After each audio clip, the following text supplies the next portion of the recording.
ब्रेकनंतर तुमचं पुन्हा एकदा स्वागत। यानंतर आपल्या गावाकडच्या बातम्या गाव तिथे माझातून।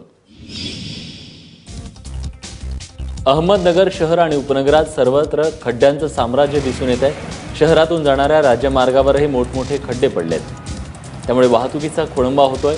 दिल्ली गेट, पत्रकार चौकासह अनेक मुख्य चौकातील रस्ते खड्ड्यांमध्ये गेलेत।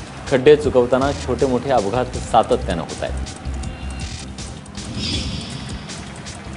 गेल्या 2 दिवसात राज्यावर पुन्हा एकदा वरुणराजानं कृपा केलेली दिसून येते। चांदवड तालुक्यातील बागायती भाग समजल्या जाणाऱ्या गोडगव्हाण आणि पाचोरे वणी परिसरात जोरदार पाऊस झाल्यानं शेतात पाणी शिरलंय।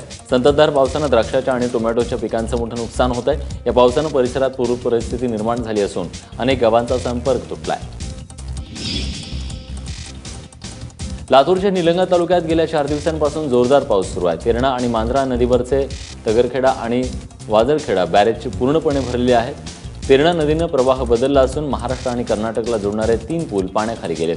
त्याचबरोबर पाण्यामुळे हलसी, तुगाव आणि औराद वाजरखडा त्याचबरोबर कोगळा रस्ता बंद झालाय। लातूरसह निलंगा, उदगीर आणि औसा या तालुक्यातल्या 20हून अधिक मंडळात अतिवृष्टी झाली आहे। नांदेड जिल्ह्यात परतीचा जोरदार पाऊस बरसतोय। लोहा तालुक्यातल्या शेवडी गावात ढगफुटी झाली आहे। गेल्या 24 तासात या गावात तब्बल 221 मिलीमीटर पावसाची नोंद झाली। गावातल्या पुलावरून 2 फुटावरून पाणी वाहत असल्यानं गावात येणं कठीण झालंय। गेल्या 3 वर्षांपासून या गावात प्रचंड दुष्काळ पडला होता। त्यानंतर यंदाच्या मोसमात तब्बल 3 गावाला अतिवृष्टीचा फटका बसलाय। पावसामुळे उडीद आणि सोयाबीनच्या पिकाचं नुकसान झालंय। पंढरपूरमधील माढा नगरपंचायतीच्या इमारतीमध्ये सततच्या पावसामुळे गळती सुरू झाली आहे। पाणी बाहेर काढण्याचं काम शिपायाला करावं लागतंय। गेल्या 2 दिवसापासून सोलापुरात जोरदार पाऊस सुरू आहे। ग्रामपंचायतीच्या जुन्या इमारती असल्यानं ठिकठिकाणी गळती सुरू आहे, त्यामुळे सर्वत्र पाणी साचू लागलंय।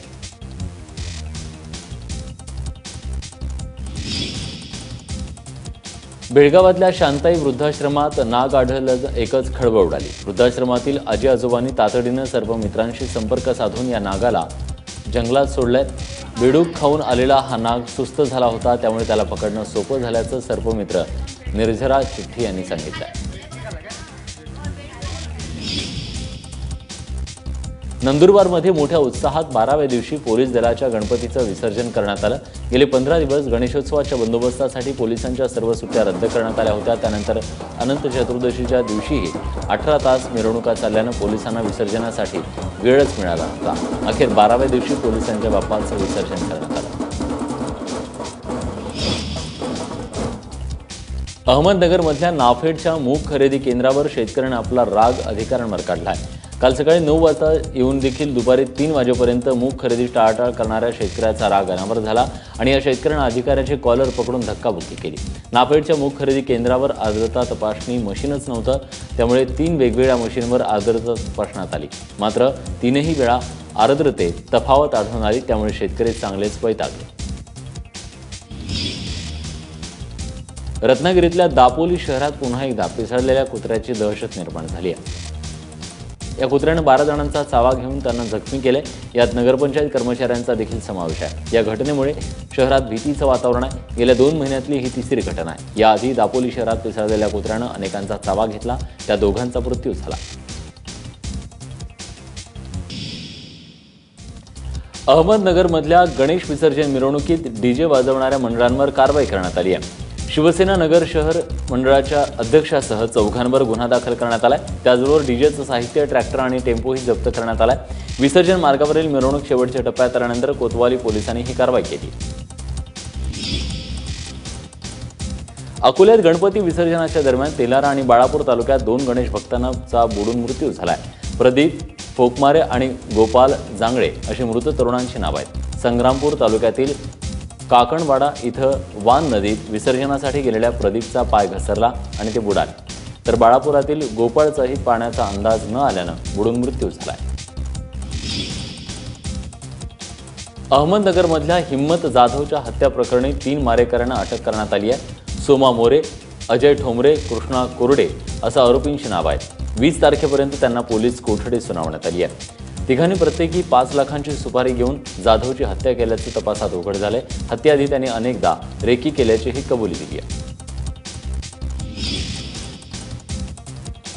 गणेश विसर्जनासाठी गेलेल्या दोघा मित्रांचा बुडून मृत्यू झाल्याची घटना जळगावात घडली आहे। निलेश निकम आणि निलेश ठाकरे अशी या दोघांची नाव आहेत। हे दोन्ही तरुण आपल्या इतर मित्रांसह दगेबाबा मंदिराजवळ काग नदीत विसर्जन करण्यासाठी गेले होते आणि त्यावेळी एक मित्र पाण्यात बुडू लागला।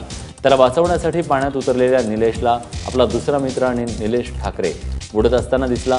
त्याला वाचवण्याच्या प्रयत्नात दोघांचाही मृत्यू झाला। अहमदनगर जिल्ह्यातल्या श्रीरामपूर नेवासा महामार्गावरील रेल्वे उड्डाण पुलावर झालेल्या अपघातात एकाचा मृत्यू झालाय। स्विफ्ट कारनं दिलेल्या धडकेत दुचाकीस्वाराचा जागीच मृत्यू झालाय। संदीप चांदगुडे असं मृत तरुणाचं नाव आहे। दरम्यान कारमध्ये पोलीस कर्मचारी बसल्याची माहिती मिळते। तसंच दारूच्या बाटल्याही आढळून आल्यात। त्यामुळे पोलिसांनी दारू पिऊन गाडी चालवल्यानं हा अपघात झाला का असा संशय व्यक्त केला जातोय।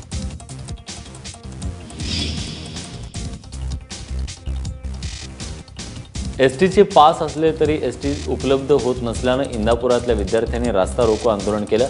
पुणे सोलापूर राष्ट्रीय महामार्गावर करण्यात आलेल्या या आंदोलनात तब्बल 2 तास वाहतूक रोखून धरण्यात आली। दौंड तालुक्यातील पाटस परिसरातील शेकडो विद्यार्थी या परिसरात एसटीने प्रवास करत असतात। त्यासाठी सर्वांनी पासेस देखील काढले। मात्र बसच वेळेवर येत नसल्यानं विद्यार्थ्यांचं मोठं नुकसान होत असल्याचं सांगण्यात येतं। आपल्या विविध मागण्यांसाठी गडचिरोलीत आदिवासी विद्यार्थ्यांनी जिल्हाधिकारी कार्यालयावर धडक मोर्चा काढला। एकात्मिक आदिवासी विकास प्रकल्पांतर्गत येणाऱ्या आदिवासी विद्यार्थ्यांचा वाढीव कोटा मंजूर करून त्या विद्यार्थ्यांना वसतिगृहात प्रवेश द्यावा यासाठी या शेकडो विद्यार्थ्यांनी आमरण उपोषणाला सुरुवात केली आहे। बुलढाणा जिल्ह्याच्या लोणारमध्ये आदिवासी समाजानं मोर्चा काढून आपल्या मागण्यांचं निवेदन सादर केलंय। आदिवासी नेते भगवानराव कोकाटे यांच्या नेतृत्वाखाली हा मोर्चा काढण्यात आला। टिटवी गावातील बचत गटाचं स्वस्त धान्याचं दुकान स्थानिक राजकारणामुळे प्रशासनानं बंद केलंय। हे दुकान पुन्हा सुरू करण्यात यावं या मागणीसाठी हे आंदोलन करण्यात आलं।